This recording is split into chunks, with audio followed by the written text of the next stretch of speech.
So you're looking at buying a Discovery 2 TD5. Let me show you things to look out for when you go to buy one. So hello and welcome to the channel. Today I'm going to be taking you through my Discovery 2 TD5 and showing you things to look out for when you were looking at buying one. Now I'm going to film this in the idea that you've bought a car before, so you know the general things to look out for. Bad, body damage, broken windows, missing parts, wrong coloured panels, all the normal bits that you would look out for if you were to go and buy a car from anyone, from a private seller and even from a dealership, because you never know what they're going to give you. So the first thing I'm going to cover is what I would call a walk-away item. If it's bad, just walk away from the truck. It's probably going to be more work than you're looking for, unless you are looking for that perfect project truck, and this could be the reason you get it for that whole lot more cheaper. And where we're going to start is at the rear of the truck. So we'll walk around quickly. If we're looking through this wheel well, you see there's just a floppy bit of metal here. That should be a full piece. Obviously that's right away. That's not a major thing. They're about 30 to 40 pounds each side for a galvanized replacement, which I'd suggest doing anyways. It's just a good thing to do. But now the key thing you're looking for, obviously on all Land Rovers, is rust. Rust is the killer of Land Rovers. I'll show you a key place to look on a Discovery 2. It's right under here. So as you can see, my one's been patched. Not exactly the best patch in the world, and you see it's a bit rounded. And down there, we're still pretty solid down there, which doesn't look too bad, to be honest. Obviously I've bought this one already, but this one is partially a project. But that side's a bit crusty. This side, as much as you can't see it without the light over here, is actually quite good. It's not that bad. There's no patches on it either, so that's a thumbs up. Now the next thing I'm going to look for on a D2 is signs that it's had a hard life off-road. A life off-road is fine. All Land Rovers, 90% of the time, will have gone off-road at some point, and they're going to have the dirt in places where you wouldn't want to find dirt. But what you're looking for is that it's had that hard life. It's had pushing up against trees, breaking things, putting dents in it, big scratches, showing that it's just been it's been used and abused and enjoyed, I'd say. But on here, as you can see, my paint's pretty scratched. It is a bit dirty just from daily driving it as normal. But up here, you can see he met a tree at some point, and that's come along and that's broken this window, which now has silage tape as my new rear window. And these windows here, they are the worst to replace. They are horrible to get out. They're horrible to put in. I wouldn't recommend wanting to do that. Also, we've got bits missing. We've got broken light, which I'm going to assume is from him dropping down off something and catching the bumper. Again, going somewhere where a 90 should go, not a Discovery. Then we've got more dents in the rear quarters. Cracked pieces, cracked bumper. We've got a side exit. I put side exit on. That's fine. More missing parts, and then we have the wrong coloured wing with the safari circle zip tied on. So now, while we're looking around the outside of the truck and we're doing our visual inspection, is when you're looking for the modifications that have been done to the truck, tasteful or not, they're there. So on this truck we've got a light bar. It's a cheap Chinese light bar. We've got a proper light bar bracket, which has just been drilled through to mount this light bar up there. But it is gutter mounted, so that's a thumbs up, because it's a proper mount that the light bar's on. They've not just drilled it straight through the roof like most, so that's always good. Next, we're looking at this front bar. Obviously, great that it's on there, but then you're looking at the install. Is it suitable for recovering someone, suitable for a winch, or suitable for daily driving for that matter? So with this bumper, I don't know how much I'd trust that with a winch on it, to be honest. And we've got another mod zip tied on, not installed properly, which is always a worry. And also this truck was sold with a lift on it. Now, I'm saying be careful about a lift when you're buying a truck. It's great to buy one with it on, because it saves you the money doing it yourself, but make sure whoever you're buying it off knows what lift they have, and they know what it is and how tall it is, because you could run into issues really quickly. On this truck, on the front, we have a completely unknown 4-inch lift. I've never heard of a 4-inch lift spring and shock on a Discovery 2, so it would be quite interesting when I take it off and clean it up and see what it actually is, because I'd be quite interested to actually know what they've used. On the rear, we have in there, you can't quite see it because they're quite hard to see, and it's very dirty as well, is a coil spring conversion with a lift block. Now originally it had two 2-inch lift blocks, giving it a 4-inch lift, but then it left the shock with zero travel, and the ride was just horrendous. It was the worst riding Land Rover I've ever been in my life. And a big one now that you want to check, and if it's raining and it's dirty on the floor, I'd say put your jacket on, put some dirty clothes on, get underneath and have a look.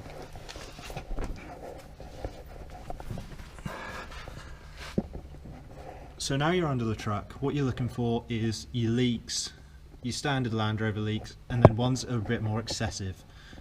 So under here you're looking at your transfer box, which is up here. You're looking for any leaks from this seal. A small leak is fine. If it's excessive, it could be something like a cracked case or worse.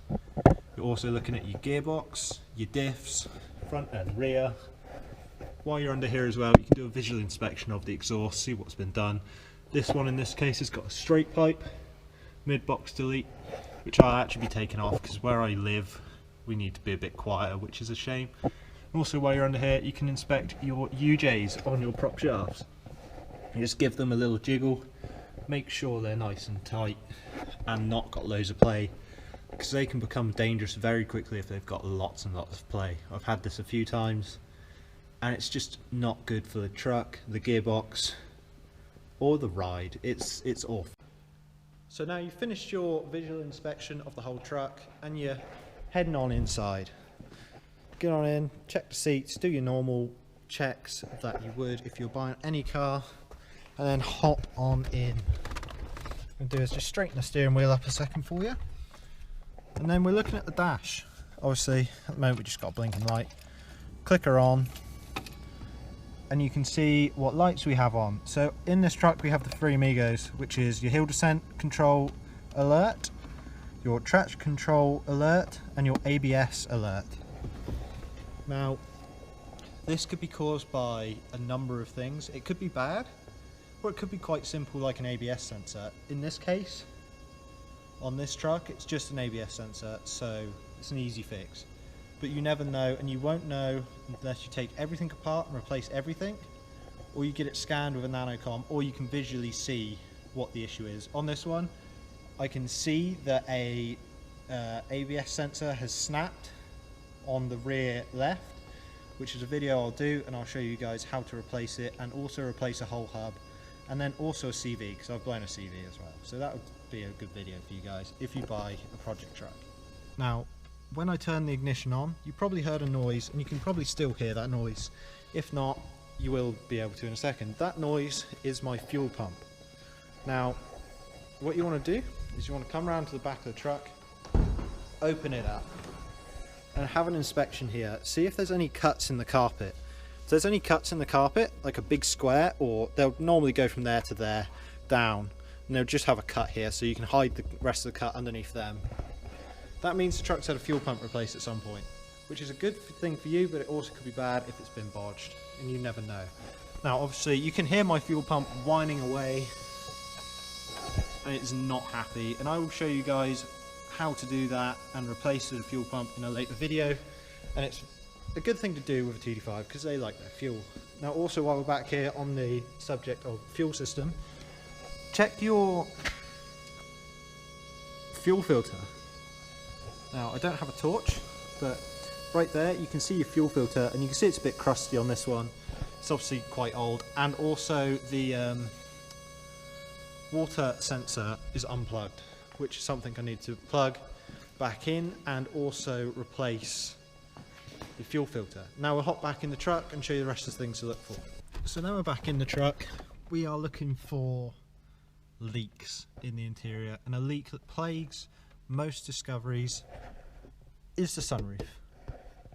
I've not had a Discovery yet that the sunroof hasn't leaked. This one's developed a leak along here now, and it strips onto there, down there, and onto the seat, which is horrible. Also, we've got, again, mods that aren't done properly, mods that are just a bit dodgy. And just check for wet seats, see what the condition is, see what your headliner's like. Headliner sags on these, it's nothing major, it's a pretty easy job to fix. Join me in another video for me to show you guys how to fix a Discovery headliner. Obviously, while you're in here, just check everything works, make sure all your coin slots work, all your doors work, everything like that. Make sure all your switches work, make sure they're all there for that matter, make sure everything's good. And then obviously the next logical thing to look at is in the engine bay. So now you're under the engine bay. Here is the TD5 engine. Your little turbos over there, your airbox is here, intake manifold, exhaust manifold is there. Now, it's very oily, and you can tell it's a bit skanky in there, and there's a leak somewhere up the top that needs to be sorted. We will do this, but for now, they're going to be dirty, they're probably going to have mud everywhere. If it's as muddy as this, and I mean, this truck engine bay is disgusting, it's definitely had a hard life off-road. This one's also got a mod, which is this big old radiator. No idea what it's from, they have no idea what it's from, it's just in there, and it works really well, which is good. Now while you're in here, you want to come on round to here. This is your turbo actuator. What you want to do is do this before the test drive. Make sure it's not hot as well, because these can be very hot. As you can see, do not touch, gets hot. So you're going to grab it, like so, and you're going to push down towards the back housing of the turbo. It will take a lot of force. I'd say use a bit of cloth or something to do it, because it could be sharp. You don't know. I don't want you guys to cut your fingers off. But push it down that way, make sure it moves. If it doesn't move, it could mean it's seized, and that's another job that you're going to have to do, and it will also mean the truck is painfully slow. You'll definitely know if it's seized or not. Now up here, you can see your EGR valve. This truck still has one, but it's had an EGR delete, a dodgy EGR delete, which is not good, and they've also done the delete down there, which I've not got into yet, I've not looked at yet, but it's going to need replacing. And that'll be a good little video for me to do for you guys, and I'll put a link down below to a proper EGR kit just to stop people from doing this, because this is horrible. We don't want this. We really don't want this. It is nasty. So as you can see, there's a dark spot over here, and this dark spot is caused by soot and exhaust fumes coming out of the exhaust. That means the exhaust manifold is warped, which means it's going to have to come off, be sent to a specialist, have it smoothed off, and then you're going to have to put it back on and redo everything, which is a nasty job, because these engines are however old, this truck has had whatever hard of a life, and you could snap studs and it could be a whole thing. Obviously I'm going to have to do it on this truck because it is very bad on this truck at the moment, so stick around for that one as well. I've got a lot of work to do on this truck, and it's going to be a reasonably long series, building this truck into what I want it to be for my daily driver Land Rover. And also I'll have another series on the Trayback, which is not a strictly off-road vehicle, but definitely built different. And we're having a look at the battery, make sure it's a decent sized battery, make sure it's, it's right for the truck. This one's a Helford's battery, which is okay. Now I've got a rag in here. This is my personal thing that I will carry with me all the time, just in here, just so I can check oil, check things. Check over here, and you can see we've got some dodgy wiring that is for some dodgy mods. Pull out the thing. This is why I'd say take a rag with you if you're going to check, go and buy a car or anything, so you can just go in. There we go. So you can just check your oils, and just make sure it's got oil and water in it. Make sure it's been maintained. And then what you're going to do is you're going to take your rag, you're going to crack this cap off. You're going to have a look on there. There's no mayonnaise looking stuff, which is good. Chuck him back on. Like so. Get your hands all disgusting. And plop that back in there. Now if you look here, you can see there's quite a big build-up of oil here. This could be a sign that your injector harness is gone. Also, another sign for your injector harness is if you're on your test drive, give it a bit of boot, get up to about 3,500, 4,000 RPM, and the truck will probably fall on its face. If it falls on its face, the injector harness is most likely gone, or your turbo actuator's stuck. It could be either of the two, but the injector harness is quite an easy job. About 30 to 40 British pounds to get a new harness and gasket that I actually have sat over there on that workbench.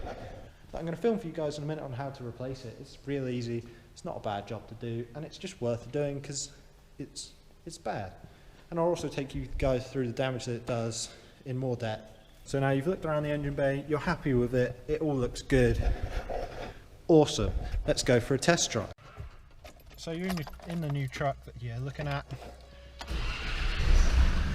Start her up, see what lights stay on. Obviously we got our 3 Amigo lights on. We'll just make sure she sounds good. There's a little tick going on, but it doesn't sound too bad. Got our exhaust, and obviously we have the squealing of the fuel filter. This old girl don't sound too bad either. She sounds pretty good. Now, while you're on your test drive, let's click this guy off for a minute. Make sure you keep an eye on that temperature gauge, because these could heat up really quickly. If they heat up really quickly, it could be a sign of something going wrong very fast, and it's probably not worth your time. And then obviously see what it drives like, make sure it all drives good. And then with the gearbox, obviously this one's a manual. Just make sure everything works properly on your test drive. Make sure you go through all the gears. All the gears. This includes your low range. So chuck her into neutral, grab hold of your low range, go from high to low range, make sure it clunks in. You might need to pull forward a little bit just to get it to go in. Don't do it while moving. Try and avoid doing it while moving anyways. It can do extra damage to your driveline if you do it while moving. Make sure your low range works. Go through first and second. It will be very short gears. Just make sure it works if you want to use it off-road. And just in general, just make sure it works. It's always good to have working low range. So now you've checked all of that. And if all of that is fine, and you found yourself the Discovery or Defender or whatever TD5 or Land Rover you wanted to buy, if it's got all those things and it's good, and you're happy with it, go ahead and buy your Discovery 2 and go and start having some fun, making some memories and having a good old time with the Discovery, and go get it muddy. I'll see you guys in the next one where I'm going to do an injector harness on this Discovery, so come back and check that out. So thanks for watching guys, please hit that like and subscribe, and come back and check out the how-to on how to do your injector harness, which is that over there, and hopefully see you guys in the next one.